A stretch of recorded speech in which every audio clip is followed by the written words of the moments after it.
بسم اللہ الرحمن الرحیم۔ السلام علیکم۔ جگنو اسٹوڈیو میں خوش آمدید۔ ایک مدرسے کا نوجوان جو نہایت نیک اور شریف انسان تھا، اس نے پچھلے 2 دن سے کچھ نہیں کھایا تھا۔ فاقوں سے اس کا بڑا برا حال تھا۔ جب تیسرے دن بھی اسے کھانے کو کچھ نہ ملا تو اسے بھوک کی شدت نے بہت ستایا۔ تو اس نے پھر فیصلہ کر لیا کہ آج اسے ہر قیمت پر کچھ نہ کچھ کھانا ہے، ورنہ وہ بھوک سے مر جائے گا۔ یہ سوچ کر وہ مدرسے سے نکلا اور چوری چھپے ایک پڑوس کے گھر میں داخل ہو گیا۔ گھر کافی بڑا اور شاندار تھا اور کھانے کی بہت ہی خوشبودار مہک آ رہی تھی۔ وہ کچن میں داخل ہوا اور کھانا کھانے کے لیے جیسے ہی لقمہ توڑا تو اس کے ایمان نے اسے جھنجھوڑا کہ اگر یہ حرام کا نوالا تیرے اندر گیا تو تمہاری نمازیں اور روزے کسی کام کے نہیں ہوں گے۔ اس نے کھانا وہیں چھوڑا اور واپس مدرسے آ گیا اور اللہ سے دعا کی کہ اے اللہ، مجھے اپنے خزانے سے رزق عطا فرما۔ مجھے بھوک سے مرنا تو گوارا ہے، مگر حرام کا ایک لقمہ بھی نہیں کھاؤں گا۔ تو تھوڑی ہی دیر گزری تھی کہ قاری صاحب آ گئے اور کلاس شروع ہو گئی، مگر بھوک کی وجہ سے وہ اس قدر نڈھال ہو چکا تھا کہ قاری صاحب کی باتیں اس کے اوپر سے گزر رہی تھیں۔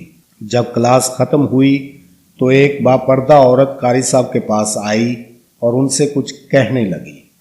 قاری صاحب نے اس کی باتیں بڑے غور سے سنی اور سننے کے بعد ادھر ادھر نظر دوڑائی تو ان کے سب ہی طالب علم جا چکے تھے، صرف وہی ایک نوجوان موجود تھا۔ قاری صاحب اس سے مخاطب ہوئے کہ اے نوجوان، کیا تم شادی شدہ ہو؟ نوجوان کو کچھ سمجھ نہ آئی تو قاری صاحب پھر سے مخاطب ہوئے کہ کیا تم شادی شدہ ہو یا نہیں؟ جب نوجوان نے نفی میں سر ہلایا تو قاری صاحب بولے کہ اگر تم شادی کے خواہش مند ہو تو میں تمہاری شادی کروا سکتا ہوں۔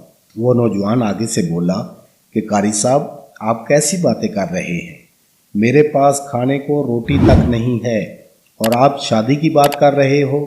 تو اس کی طرف اشارہ کرتے ہوئے کہ یہ ایک بیوہ عورت ہے جس کا خاوند کچھ عرصہ پہلے اس دنیا سے رخصت ہو چکا ہے۔ اس کے پاس اپنا گھر اور اپنی جائیداد ہے۔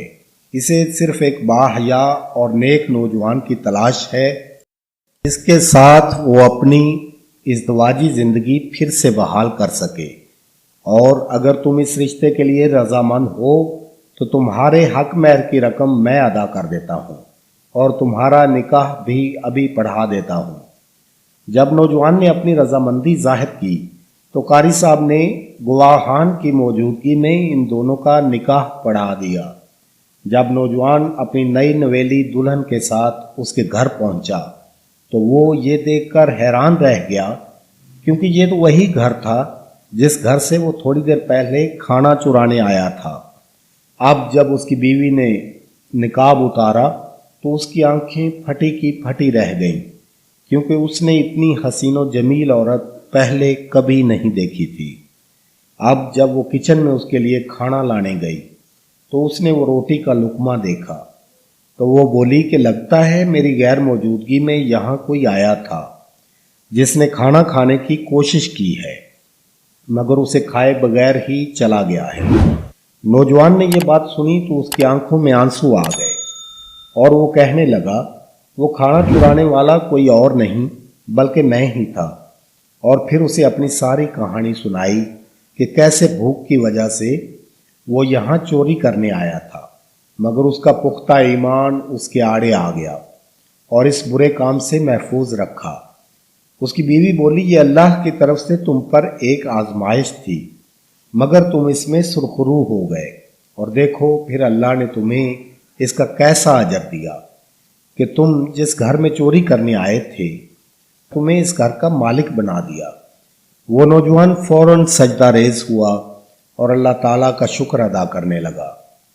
تو پیارے دوستو، ہمیں بھی چاہیے کہ مصیبت کی گھڑی میں صبر و تحمل کا دامن ہاتھ سے نہ چھوڑیں اور خود کو برائی سے بچائے رکھیں، کیونکہ اللہ رب العزت کی ذات اپنے نیک بندوں کو آزماتی ہے، اور اگر وہ اس میں کامیاب ہو جائیں تو دنیا اور آخرت دونوں میں انہیں بڑے انعام سے نوازا جاتا ہے۔ امید ہے دوستو کہ ویڈیو آپ کو اچھی لگی ہوگی، اور اگر ویڈیو اچھی لگی ہے تو لائک کا بٹن دبا دیجئے، نئے آنے والے دوست چینل کو سبسکرائب کر دیجئے گا۔ Thanks for watching.